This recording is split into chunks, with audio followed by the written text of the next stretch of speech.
Mr. Harrington lived in the biggest house Maria had ever seen. It had 20 rooms, crystal lights that sparkle like stars, and floors so shiny you could see your face in them. Everything was perfect. Everything was clean. Everything was exactly where it should be. But something was very, very wrong. Maria had worked as Mr. Harrington's maid for 3 years. She knew his morning coffee had to be exactly hot, but not too hot. She knew he folded his newspapers in half before reading them. She knew he hated when anyone moved his things, even 1 inch.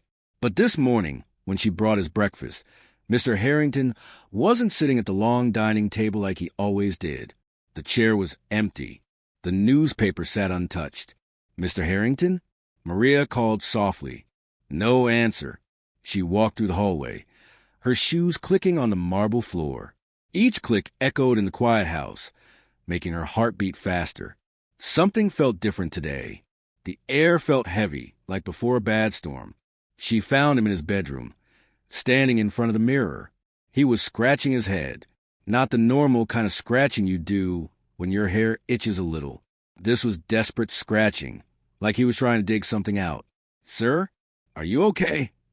Maria asked from the doorway. Mr. Harrington jumped. His eyes were red and tired, with dark circles underneath like he hadn't slept in days. His usually perfect hair stuck up in strange directions. "Maria," he said, his voice shaking. "I think I'm going crazy." Maria stepped closer. "What do you mean, sir?" "It started 3 weeks ago. Just a little itch on my scalp. I thought maybe I used the wrong shampoo. But it got worse. Every day, worse and worse. Now it feels like..." He stopped and scratched again, harder this time. "It feels like something is moving under my skin." Maria felt a cold shiver run down her back. "Have you seen a doctor?" 3 doctors, Mr. Harrington shouted, then covered his mouth quickly. He was always so calm and quiet. Shouting wasn't like him at all. "I'm sorry. Yes, 3 doctors. They all said the same thing. Nothing is wrong. They think it's all in my head. They gave me creams and pills, but nothing works. Nothing stops the itching." He turned back to the mirror and pulled at his hair, tilting his head down so Maria could see his scalp. That's when Maria's breath caught in her throat. At first, she thought she was seeing things. Little bumps covered his head, like tiny hills pushing up through his skin. But these weren't normal bumps. They were moving, actually moving, like something underneath was trying to push through. "Sir," Maria whispered, "I can see them." Mr. Harrington's whole body went stiff. "What?" "You can see what?" "The bumps. They're moving." He spun around, his eyes wide with fear, and something else. Hope, maybe? Hope that he wasn't crazy after all. "Come closer," he begged. "Tell me exactly what you see." Maria didn't want to get closer.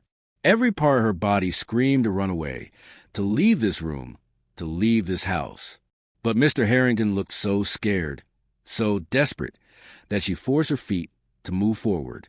She stood behind him and looked carefully at his scalp. The bumps were small, about the size of rice grains. There were dozens of them, maybe even 100, scattered all across his head. And they were definitely moving. Slow, crawling movements, like something alive was walking around just underneath his skin. "Oh my God!" Maria breathed. What is it?" Mr. Harrington grabbed her arm, his fingers digging in too tight. I don't know what they are, but something is definitely there. Under your skin. Living things." Mr. Harrington made a sound that was half laugh, half sob. "I'm not crazy. I'm not crazy. I knew it. I knew something was there." But Maria wasn't listening anymore. She was staring at one particular bump right behind his left ear. It was bigger than the others. And as she watched, frozen in horror, she saw it split open. Just a tiny crack at first, then wider, and something black and what started to peek through. "Sir," Maria said, her voice barely a whisper. "Don't move." "What? Why? What's happening?" The crack grew bigger. Maria could see something inside now. Something dark and shiny, with tiny legs that looked like twisted wire. "Sir, we need to call an ambulance. Right now." Mr. Harrington must have heard the terror in her voice because he spun around fast, breaking her frozen stare. "What did you see? Tell me." "One of them is coming out." The room went completely silent. Even the clock on the wall seemed to stop ticking. Mr. Harrington's face turned white, then green, like he might throw up. "Coming out?" he repeated. "What do you mean coming out?" Before Maria could answer, Mr. Harrington reached up and touched the spot behind his ear. His finger came away with blood. Fresh, red blood mixed with something else. Something black and sticky. He looked at his finger. Then he looked at Maria. Then he started to scream. It wasn't a normal scream. It was the sound of someone whose worst nightmare had just become real. The sound echoed through the huge mansion, bouncing off the crystal lights and the shiny floors and all the expensive things that suddenly didn't matter at all. Maria grabbed his shoulders. Sir, please calm down. We'll figure this out." But Mr. Harrington kept screaming, clawing at his head now, trying to stop whatever was happening, try to keep the things inside. Maria ran to the bathroom and grabbed a towel. She pressed it against his head, but she could feel the bumps moving under her hands. More of them were splitting open now. She could feel the tiny cracks forming, feel the things inside starting to push through. "The doctors!" Mr. Harrington gasped between screams. Why couldn't they see this? Why didn't they help me? Maria didn't have an answer. She just held the towel and tried not to think about what was happening underneath it. "There's something I need to tell you," Mr. Harrington said suddenly, his voice going quiet and strange. "Something I did. Something terrible." Maria looked into his eyes and saw something that scared her more than the moving bumps or the black sticky blood. She saw guilt. "What did you do?" Maria asked, even though part of her didn't want to know. Mr. Harrington opened his mouth to answer, but then another bump split open, this time on his forehead where they both could see it. And what crawled out was worse than anything Maria could have imagined. The thing that emerged from Mr. Harrington's forehead was thin and black, like a piece of thread come to life. But it wasn't a thread. Threads don't have tiny legs. Threads don't move on their own. Threads don't twist and curl like they're looking for something. Maria dropped the towel and stumbled backward, her hand flying to her mouth. The black thread thing kept coming out, inch by inch, pulling itself free from the hole in Mr. Harrington's skin. It was at least 3 inches long now, waving in the air like it was testing its new freedom. "Get it off!" Mr. Harrington shrieked, swatting at his forehead. "Get it off me!" But when his hand touched it, the creature wrapped around his finger like a tiny snake. Mr. Harrington shook his hand wildly, but it held on tight. Maria knew she had to do something. She grabbed a tissue box from a nightstand and ran forward. She caught the creature with several tissues and pulled hard. It came free with a wet, ripping sound that made her stomach turn. She threw the whole thing, tissues, creature, and all, into the trash can. "There's more," Mr. Harrington whimpered, touching his head with shaking hands. "I can feel them. Dozens of them. Maybe hundreds. They're all getting ready to come out."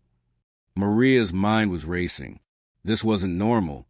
This wasn't something that just happened. "Sir, you said you did something. You need to tell me what you did. Right now."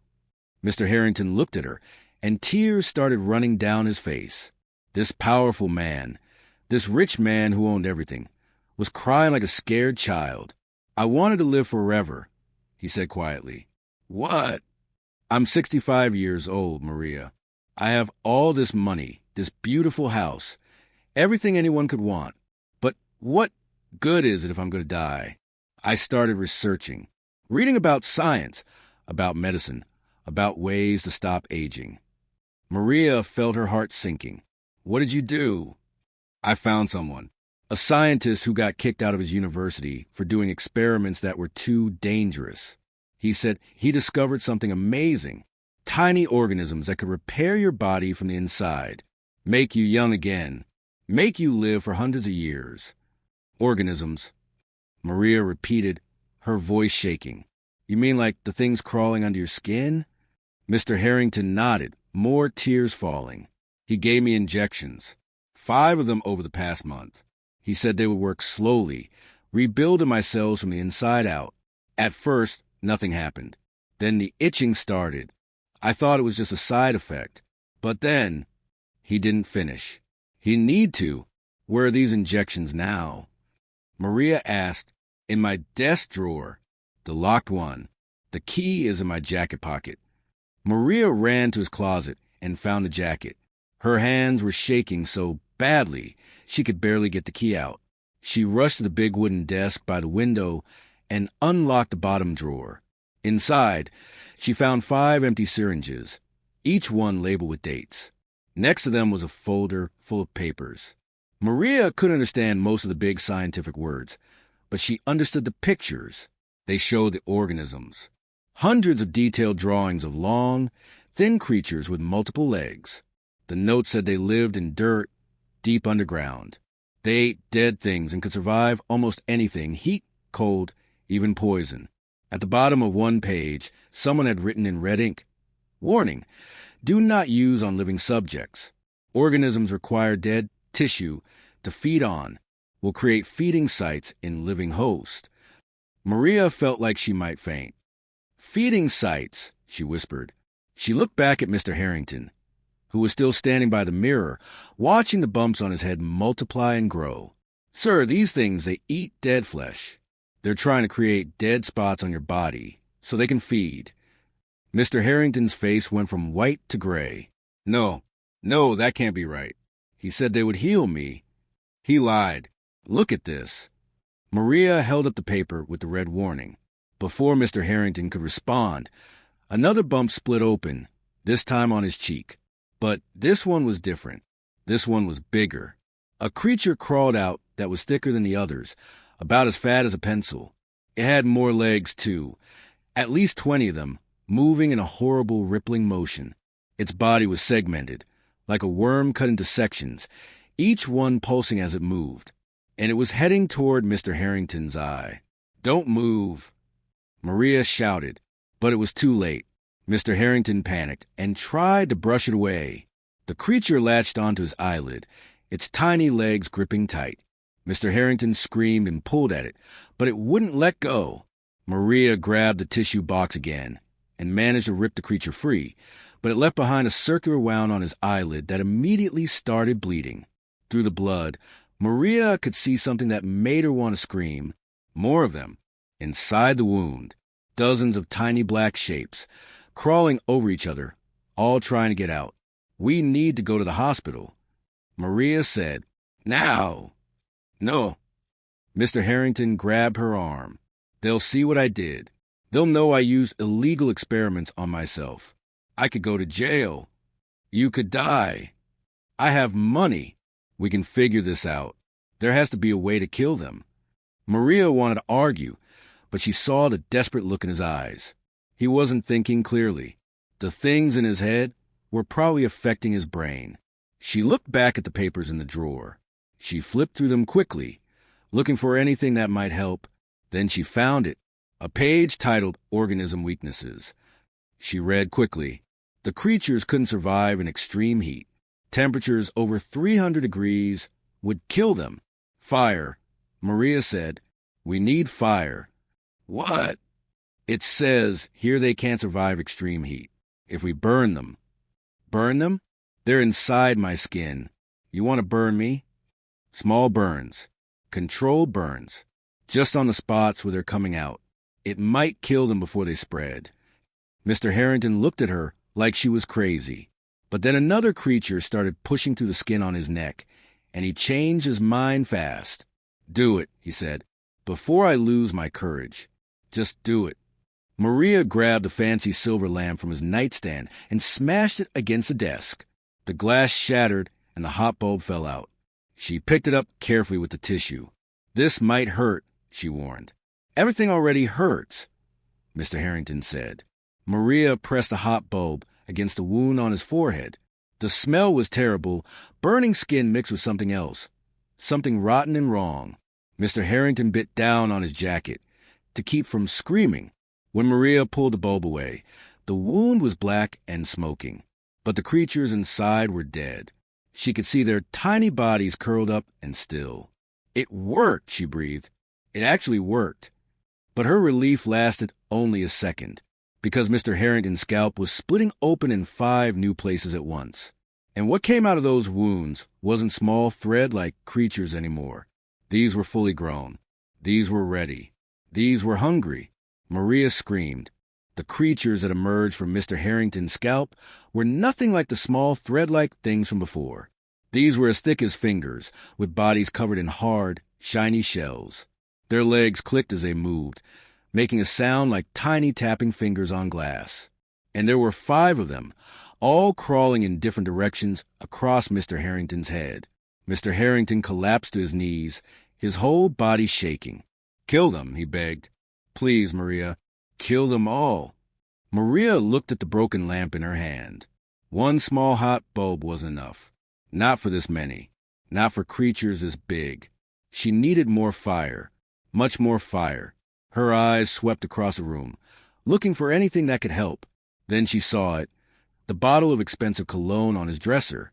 The label said it was 80% alcohol. Alcohol burns. "Sir, I need you to stay very still," Maria said, trying to keep her voice calm even though her heart was pounding so hard she could hear in her ears. She grabbed a cologne bottle and a thick towel. Her hands were shaking as she poured the cologne onto the towel, soaking it completely. The strong smell filled the room, making her eyes water. "What are you doing?" Mr. Harrington asked weakly. "Saving your life," Maria said, "but this is going to hurt. A lot." She didn't wait for him to answer.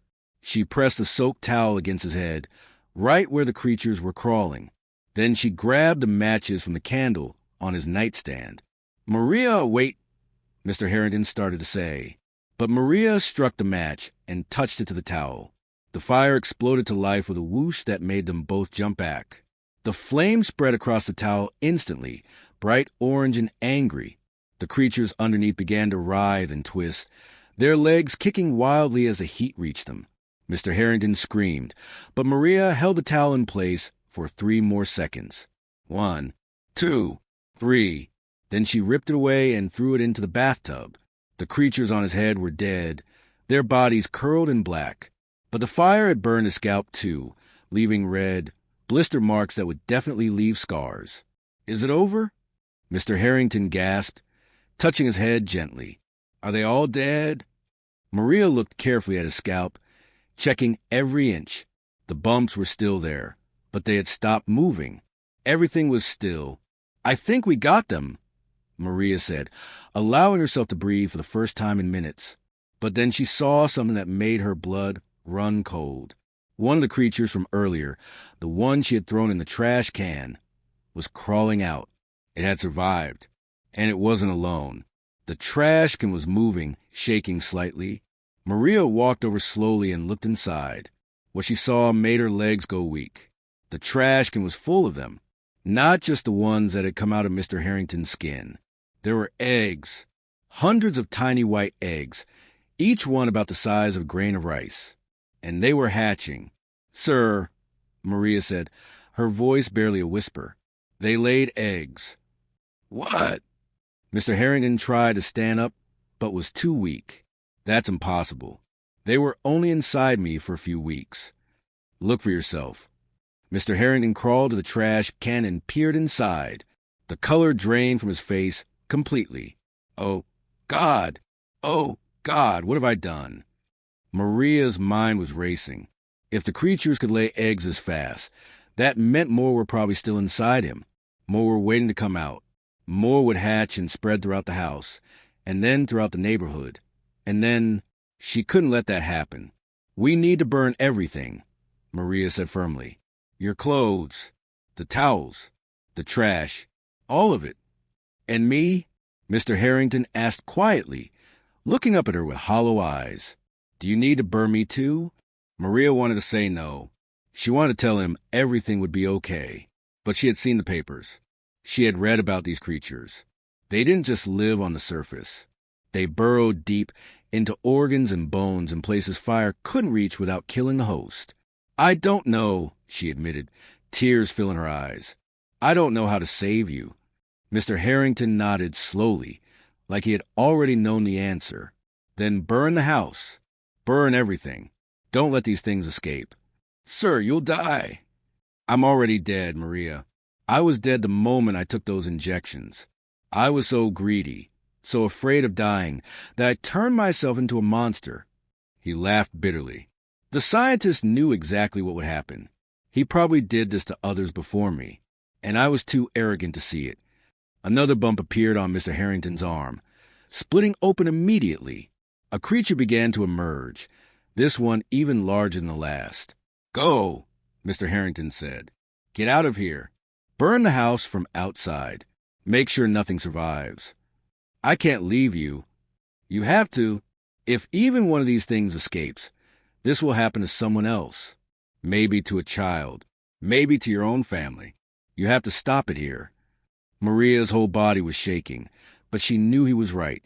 She had to make a choice: save one man who was already doomed, or save everyone else. She ran from the room, tears streaming down her face. Behind her, she could hear Mr. Harrington's screams getting louder as more creatures emerged. Maria grabbed the gas can from the garage. Mr. Harrington kept it for the lawn mower. Her hands were steady now, even though her heart was breaking. She had a job to do. She poured gasoline to the first floor, then the second floor, staying far away from Mr. Harrington's room. She could still hear him screaming. Part of her wanted to go back, to hold his hand, to tell him he wasn't alone. But she couldn't. There wasn't time. When the last of the gas was poured, Maria stood at the front door. She took one last look at the beautiful mansion, the crystal lights, the shiny floors, the expensive paintings on the walls. All of it was about to turn to ash. She struck a match and threw it inside. The fire spread faster than she expected, racing through the rooms like a hungry animal. The heat pushed her backward, down the front steps and onto the lawn. From somewhere inside, she heard one final scream. Then silence. Maria watched the mansion burn. She watched the flames climb higher and higher, turning the night sky orange. She watched until the roof collapsed and the walls fell in. She watched until there was nothing left but smoke and ash. The firefighters came eventually. They asked her what happened. She told them there had been an accident, that Mr. Harrington had been sick, that the fire spread too quickly. They believed her, because why wouldn't they? Who would believe the truth? But Maria knew the truth, and as she walked away from the smoking ruins, she made herself a promise. She would never forget what greed could do. She would never forget that some things weren't meant to be changed, no matter how much money you had or how scared you were. Death comes for everyone. That's not a curse. That's just life. And trying to cheat, it only creates monsters. As Maria disappeared into the morning light, she didn't see the small black shape crawling from the ashes behind her. She didn't see it slip into grass and disappear into the earth. Some nightmares don't end with fire. Some nightmares are just beginning. If this story gave you chills, hit that like button and share it with someone who loves a good scare. Don't forget to subscribe for more terrifying tales that will keep you up at night. Drop a comment below and tell us, what would you do if you found creatures living under your skin? See you in the next story. If you dare,